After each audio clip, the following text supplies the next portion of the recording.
ଏବେ ଦେଖିବା ମୌଳିକ ବା ଯୌଗିକ ମାନଙ୍କର ରାସାୟନିକ ସଂକେତ କେମିତି ଲେଖିବା। ମୌଳିକ ରାସାୟନିକ କଲା ପରେ ବା ଅଣୁ ମଧ୍ୟଙ୍କରେ ରାସାୟନିକ ପ୍ରତିକ୍ରିୟା ହେଇସାରିଲା ପରେ ସେମାନଙ୍କର ସଂକେତ କୋଉଭଳି ଲେଖିବା, ତା ପ୍ରଣାଳୀ କ'ଣ ସବୁ ଦେଖିବା। ପ୍ରଥମେ କହୁଛି ଫାର୍ଷ୍ଟ ପଏଣ୍ଟ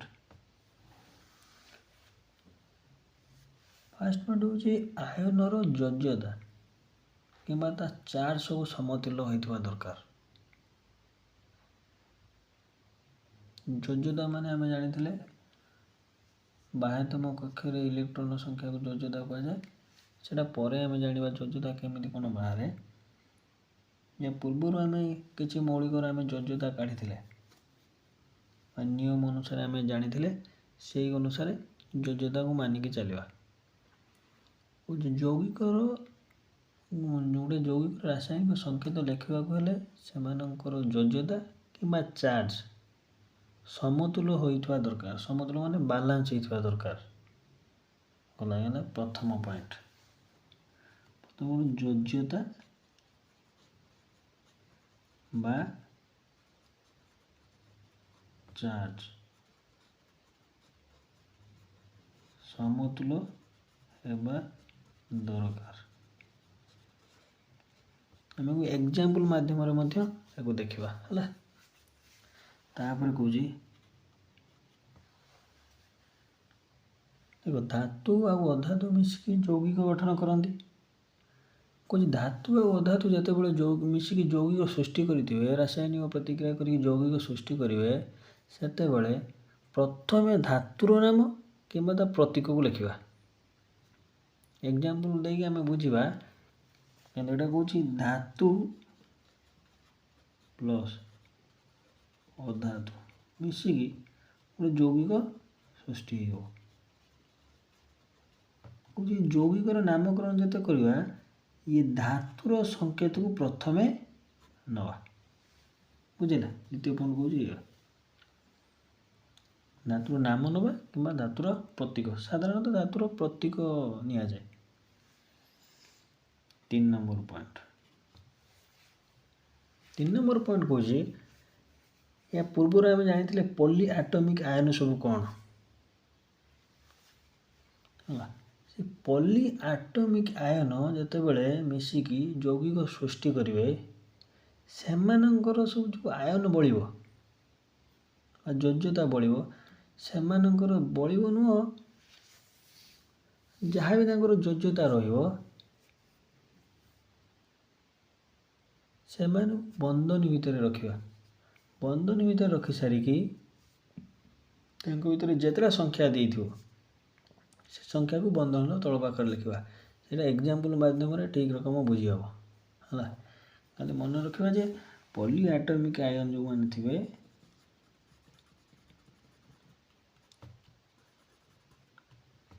ପଲି ଆଟମରୁ ଯେଉଁ ଯୌଗିକ ସୃଷ୍ଟି ହେବ, ପଲି ଆଟମିକ ଆୟନରୁ ଯେଉଁ ବି ଯୌଗିକ ସୃଷ୍ଟି ହେବ, ସେ ଆୟନକୁ ଆମେ ପ୍ରଥମେ ବନ୍ଧନୀ ମଧ୍ୟରେ ତାକୁ ରଖିବା।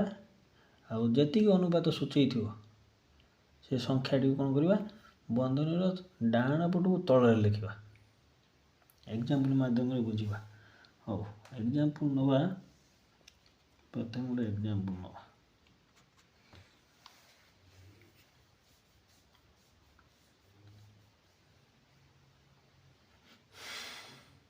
ଏକ୍ଜାମ୍ପଲ ନେବା ପୂର୍ବରୁ ଆମେ ଯୌଗିକର ସଂକେତ ଆଗର ଜାଣିବା। କ'ଣ ଯୌଗିକର ସଂକେତ?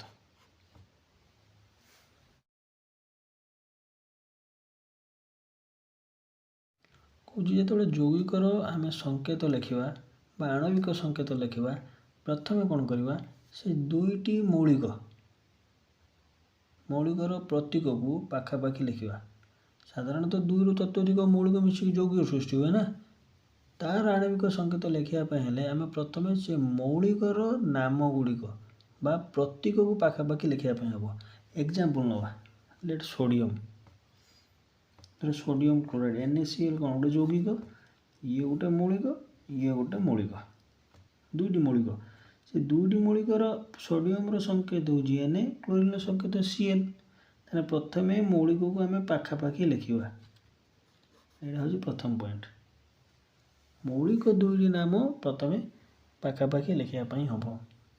ତାପରେ କ'ଣ କହୁଛି, ସେ ମୌଳିକ ଗୁଡ଼ିକର ଯୋଜ୍ୟତା, ଏ ପ୍ରତ୍ୟେକ ମୌଳିକର ତା ଯୋଜ୍ୟତା କ'ଣ କରିବ, ତା ତଳକୁ ଲେଖିଦେବ। ସୋଡ଼ିୟମର ଯୋଜ୍ୟତା ଆମେ କେତେ ଜାଣିଥିଲେ 1, କ୍ଲୋରିନ୍ର କେତେ ଜାଣିଥିଲେ 1। ଦେଖ ଏଠି ସୋଡ଼ିୟମ ହେଉଛି ଧାତୁ, କ୍ଲୋରିନ୍ ହେଉଛି କ'ଣ ଅଧାତୁ। ସାଧାରଣତଃ ନର୍ମାଲି ଦେଖିବା ପାଇଁ ଗଲେ ଏ ଯେଉଁ ଧାତୁମାନଙ୍କର ଯୋଜ୍ୟତା ପ୍ଲସ୍ ଆକାର ରହିଥାଏ, ଆଉ ଅଧାତୁମାନଙ୍କର ଯୋଜ୍ୟତା ନେଗେଟିଭ୍ ଆକାର ରହିଥାଏ। ଆଉ ଗୋଟେ ପଜିଟିଭ୍ କାହିଁକି ହେଲା ବା ନେଗେଟିଭ୍ କାହିଁକି ହେଲା ସେଇଟା ୟା ପର ବିଷୟରେ ଆମେ ଜାଣିବା। ଏ ବିଷୟରେ ଯେଉଁଟା ଆମେ ଜାଣି ନ ପାରିଲେ ସେଇଟା ଦ୍ୱିତୀୟ ବିଷୟରେ ୟା ପର ବିଷୟରେ ଆମ ଧୀରେ ଧୀରେ କ୍ଲିଅର୍ ହେଇଯିବ। ହଉ, ପ୍ରଥମ ପଏଣ୍ଟ ଗଲା ଯୌଗିକର ସଂକେତ ଲେଖିବା ପାଇଁ ହେଲେ ପ୍ରଥମେ ମୌଳିକମାନଙ୍କର ପ୍ରତୀକକୁ ପାଖରେ ପାଖରେ ଲେଖିବା ପାଇଁ ହେବ। ଦ୍ୱିତୀୟ ପଏଣ୍ଟ ହେଲା କ'ଣ, ସେମାନଙ୍କର ଯୋଜ୍ୟତା ତଳକୁ ଲେଖିବା। ଲେଖି ସାରିଲା ପରେ ଦୁଇ ଜଣଙ୍କର ସ୍ଥାନ ବଦଳାଇ ଦେବା। ୟା ମୂଲ୍ୟ ଏଠିକି ପଳେଇ ଆସିବ, ୟା ମୂଲ୍ୟ ଏଠିକି ପଳେଇବ।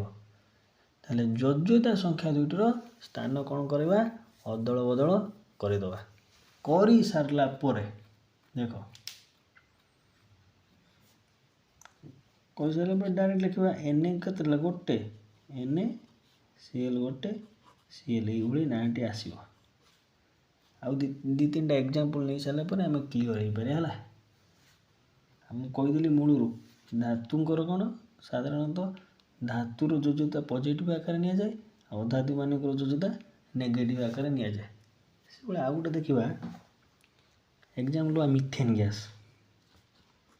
ଦେଖ ମିଥେନ୍ଟା ଦୁଇଟି ମୌଳିକ ନେଇକି ତାକୁ ତିଆରି, ଗୋଟେ ହେଉଛି କ'ଣ କାର୍ବନ୍, ଆଉ ଗୋଟେ ହେଉଛି ହାଇଡ୍ରୋଜେନ୍। ଦୁଇଟି ମୌଳିକ। ପ୍ରଥମେ କ'ଣ କରିବା, ଫାର୍ଷ୍ଟ ପଏଣ୍ଟରେ ପ୍ରଥମ ମୌଳିକମାନଙ୍କର ନାମ ଲେଖିବା। ମୌଳିକ KC, ତାପରେ H।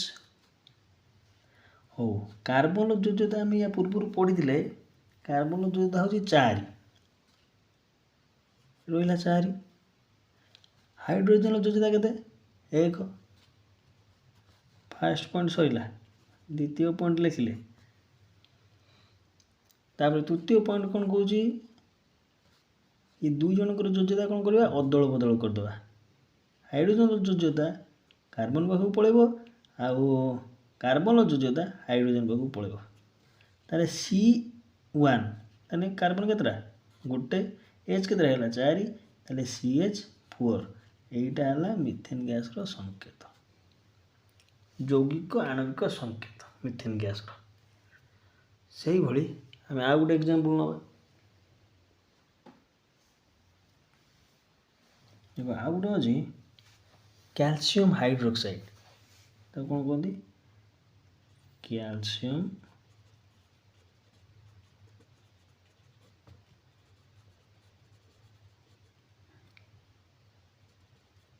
ହାଇଡ୍ରୋକ୍ସାଇଡ୍।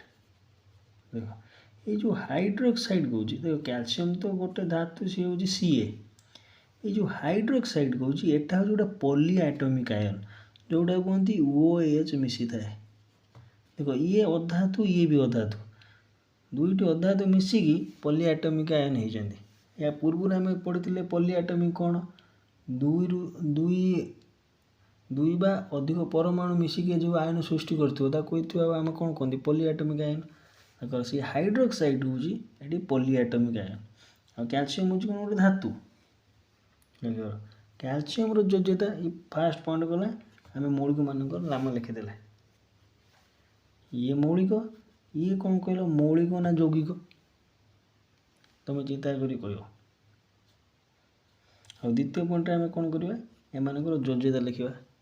कैल्शियम योज्यता काढ़ा शिखिज, फोटोरे देइथिले सेही तार लिखि देखिदेव सब प्रत्येक 1 ରୁ 30 पर्यंत टोटाल योज्यता दिखाई 1 ରୁ 30 पर्यंत योज्यता गुड़ा देखि नब।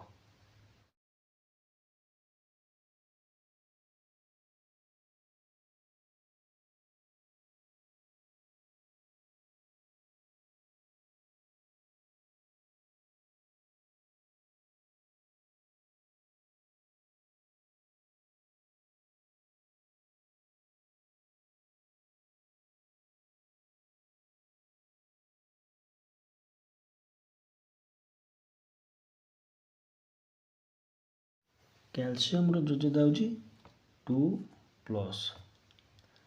देखो ये पॉली एटॉमिक आयन यार योज्यता हूँ 1-।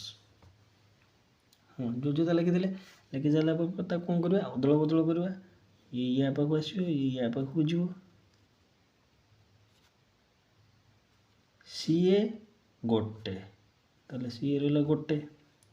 देखो ये हूँ पॉइंट ये जो थर्ड पॉइंट देनी पॉली एटॉमिक आयन लिखार प्रणाली कौन पॉली एटम आयन को आम कौन करवा प्रथम ब्रैकेट रखा ताले ओ एच कौन कले जेहेतु पॉली एटॉमिक आयन तो ब्रैकेट रखिले यार मूल्य केते एटी 2 ताले 2टा कोड लिखा डाहाण पटर तल को तेने कैल्शियम हाइड्रोक्साइड संकेत है CaOH होल 2 जदि गोटे था सीधा CaOH रही था ना जदि एक था जब मौलिक था जार योज्यता हूँ 1 ताले सी आ ब्राकेट लिखापी पड़ना था डायरेक्ट CaOH देखा से एमोनियम कार्बोनेट है एमोनियम कार्बोनेट एमोनियम टा हूँ आम जानी NH4 तो एमोनियम संकेत है NH4 एटा गोटे पॉली एटॉमिक आयन से कार्बोनेट CO3 रहा बर्तमान NH4 योज्यता के ये पॉली एटॉमिक आयन योज्यता के योज्यता लिखा 1+। कार्बोनेट योज्यता के कार्बोनेट योज्यता हूँ 2- है बर्तमान कौन करवा योज्यता उल्ट पाल्ट करवा ये ठीक जो ये ठीक जो लक्ष्य कर जेहेतु ये हूँ पॉली एटॉमिक आयन को आम कौन लिखा ब्रैकेट रखा ताले NH4 रहा NH4 रे केते 2 ताले 2 अच्छे बोली ब्रैकेट देके रखा एक अधिक अच्छे किंतु कार्बोनेट देख कार्बोनेट गोटे पॉली एटॉमिक आयन किंतु ये केते एक ताले डायरेक्ट CO3 लिखा को ब्रैकेट देकी 1 लिखवानी डायरेक्ट CO3 यानी ये प्रोसीजर हूँ गोटे यौगिकर संकेत लिखार प्रणाली है आणविक वस्तु तो ओ मोल देख साधारणतः आम जानी अणु क्या नहीं सृष्टि अणु परमाणु प्लस परमाणु को नहीं अणु सृष्टि अणु लिखी अणु परमाणु मिसिले जाइए अणु सृष्टि हम आम पूर्व जानी मौलिक मानकर पारमाणविक वस्तुत्व काढ़ार प्रणाली शिखी ना काढ़ा शिखी ना खाली अल्प किसी मौलिक परमाणुर वस्तुत्व जानी से जो चार्ट जो देते से चार्ट रे 1 ରୁ 30 पर्यंत तो पारमाणविक वस्तुत्वटा मन रखी देला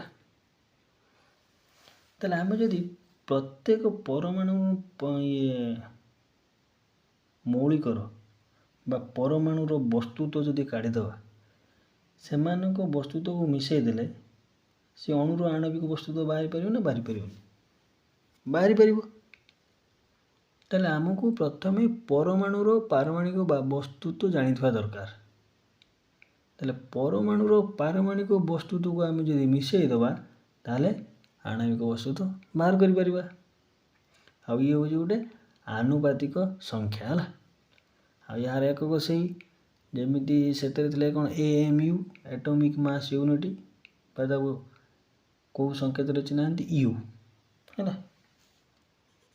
AMU by U एग्जाम्पल नवा प्रथम एग्जाम्पल देख जल गोटे अणु ना अणु नुहे अणु ये केतेटा परमाणु अच्छे आगर देख लो ये हाइड्रोजेन केतेटा अच्छी 2टा परमाणु अच्छे है ये 2 परमाणु विशिष्ट गोटे कौन अणु से ऑक्सीजन कौन गोटे परमाणु अच्छे ताने 2टी हाइड्रोजन परमाणु गोटे ऑक्सीजन परमाणु हाँ कि नहीं आम जानते हाइड्रोजन पारमाणविक वस्तु केते 1 U कारण यार परमाणु क्रमांक केते 1 इलेक्ट्रॉन संख्या मध्य 1 प्रोटॉन आउ न्यूट्रॉन अच्छी कि नहीं तमें देखिक जनइब कमेंट करियो देखिक है से भाई हाइड्रोजन पारमाणविक वस्तु हूँ 1 U ऑक्सीजन पारमाणविक वस्तु केते ऑक्सीजन परमाणु क्रमांक केते 8 परमाणु क्रमांक जदि 8 है ताले 8 रो डबल केते 16 ताले इलेक्ट्रॉन केतेटा 8टा प्रोटॉन 8टा आउ न्यूट्रॉन मध्य 8टा पारमाणविक वस्तु काढ़ापी हेल्ले प्रोटॉन प्लस न्यूट्रॉन संख्या मिसेदेले सेटा तार पारमाणविक वस्तु तो आगू आम शिखा कि बर्तमान जानते जे ऑक्सीजन पारमाणविक वस्तु हूँ केते 16 U लक्ष्य कर ताने पारमाणविक वस्तु तो मिसई सारा पर जेतिक हम सेतिक लक्ष्य कर काढ़ार सूत्रटा देख ये केतटा अच्छी 2टा हाइड्रोजन परमाणु अच्छे ताने 2 गुणन गोटे हाइड्रोजन परमाणुर पारमाणविक वस्तु केते 1 ताले 1 U गला गोटे परमाणु सरीला तापर आ गोटे परमाणु प्लस जोगफल समस्त पारमाणविक वस्तु मिसेवा 2टा परमाणु देजी सॉरी मौलिक 2टा अच्छी गोटे हाइड्रोजन ऑक्सीजन हाइड्रोजन मौलिकर 2टा परमाणु देजी प्रथम मौलिकर पारमाणविक वस्तु काढ़ा तापर द्वितीय मौलिकर पारमाणविक वस्तु काढ़ा द्वितीय मौलिक किए ऑक्सीजन ऑक्सीजन तो गोटे अच्छी सीधा 16 U बसैवा ताले केते हला ये 2 U plus 16 U equal to 18 U ताले जल अणुर आणविक वस्तु हूँ के 18 U है से आउ गोटे एग्जांपल नवा देखो कैल्शियम कार्बोनेट